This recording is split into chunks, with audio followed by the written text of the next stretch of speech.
ketika kita meninggal dunia dan kita sudah divonis sebagai seorang yang mampu untuk melaksanakan ibadah haji tapi tidak daftar, tapi tidak melaksanakan. Jadi tidak melaksanakan berarti tidak daftar gitu. Kalau sudah daftar aman sudah. Jadi misalnya sudah daftar tahun ini, tahun 2025 kita sudah mampu karena sudah ada uang tabungan sebanyak 56 juta sesuai dengan ketentuan pemerintah bahwasanya ongkos haji tahun 2025 56 juta misalnya. Kita sudah punya uang saldo 56 juta. Dari mulai tahun 2025 kita sudah punya kemampuan.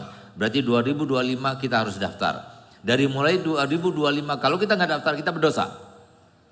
Nah, jadi 2025 kita harus daftar. Jadi kalau semua kita harus nyetor semuanya sesuai dengan aturan pemerintah kita harus setor semuanya. Tapi kalau kita harus uang muka sekian ya uang muka sekian berarti sisanya kita boleh gunakan untuk modal ataupun kita putar dan sebagainya terserah. Nah, tapi yang perlu diingat, pahami benar-benar 56 juta itu kalau kita cuma punya saldo 56 juta memang belum sampai nisab zakat. Tapi kalau seumpama kita gabung dengan uang yang lainnya sampai kepada harga emas 84 gram maka hukumnya wajib dikeluarkan zakat.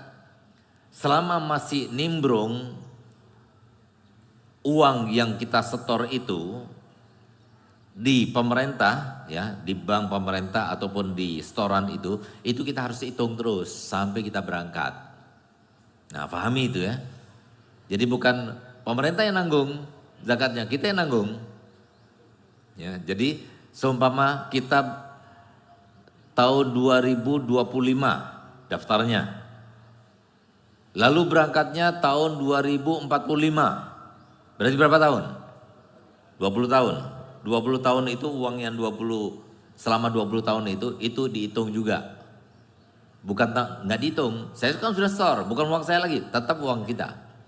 Kalau kita meninggal berarti itu uang kita yang harus dibagikan kepada ahli waris. Kapan saja kita bisa ambil. Jadi tetap uang kita itu. Jadi harus dihitung termasuk bagian daripada uang yang harus kita zakati. Nah, jadi artinya setiap tahun kita gabungkan dengan uang zakat kita. Jadi bukan kita abaikan, tetap kita hitung saja.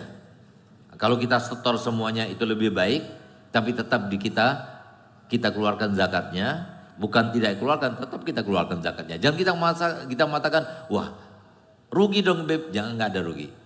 Karena harta kalau dizakati akan bertambah. Jadi kalau tahun ini kita keluarkan zakatnya, tahun depan pastikan bertambah uangnya.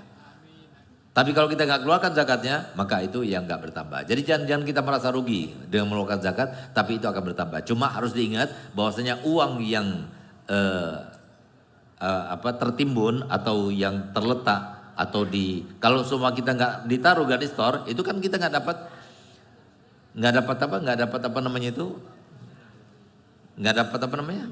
nomor untuk nggak dapat apa? Porsi itu. Nah, jadi kita harus nyetor memang harus seperti itu aturannya di Kemenak seperti itu. Nah, jadi maka dari itu tetap kita harus nyetor, tapi kita harus dihitung nanti setiap tahun kita keluarkan, gabungkan dengan uang yang ada di rekening kita untuk kita keluarkan zakatnya. Jadi harus sabar seperti itu. Nggak bisa kita nyalakan pemerintahnya dan sebagainya, nggak usah. Nah, tetap kita keluarkan setiap tahunnya. Nah, jadi itu yang harus kita ingat.